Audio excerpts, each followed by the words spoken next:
Out in the wide open spaces, as the first signs of dusk set in, red hues fill the lingering sunset.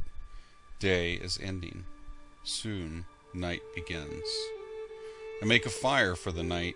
It will prove my closest companion.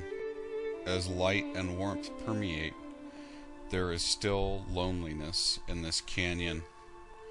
Huddling in close to the fire now, flickering shadows in the light's end, beyond the glow of this small blaze, a darkness against which I cannot defend. These shadows dance just out of reach like ancient savages preparing for war. Bloodlust fills their hearts as they seek to settle the score. The perceived safety of this light slowly begins to fade away. The mystery and terror of darkness will not be held at bay. With longing, I look to the night sky, but alas, there is no moon.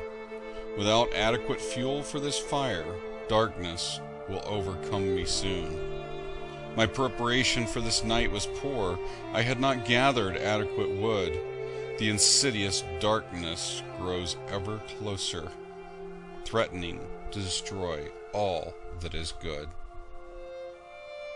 Now the fire grows increasingly dim. The panic setting in quickens my heart.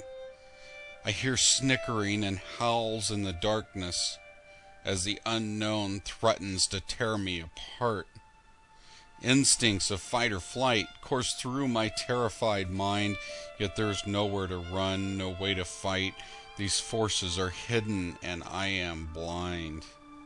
Evil cackles fill the night, accusations form a formidable attack. I have no excuses for my sinful ways and no way to take them back. The accusers know my weaknesses. They use them to demand my surrender. There is no grace according to them. I stand guilty with no defender. The tears well up from deep within. My end seems to be drawing near. They attack with truth that knows no love, and I cower before them in fear. Suddenly, the powerful force of angelic wings, a loud voice says, "My grace is sufficient for you. My power is made perfect in your weakness."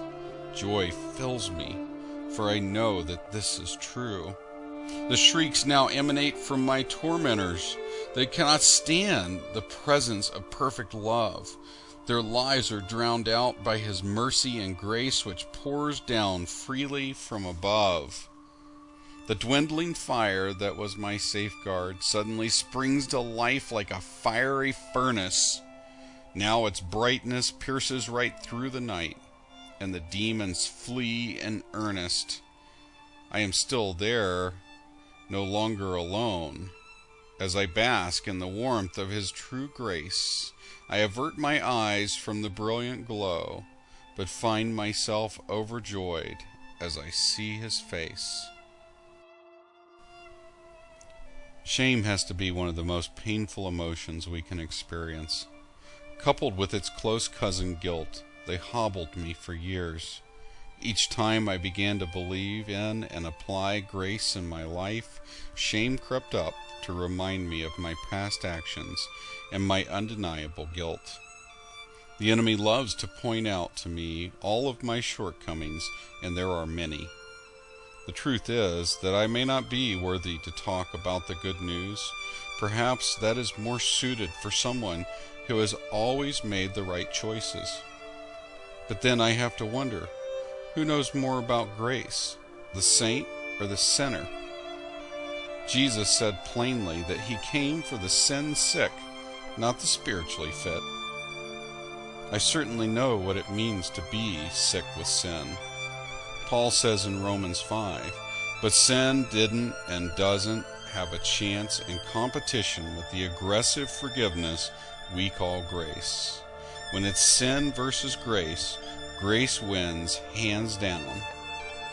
Wow, now that is good news.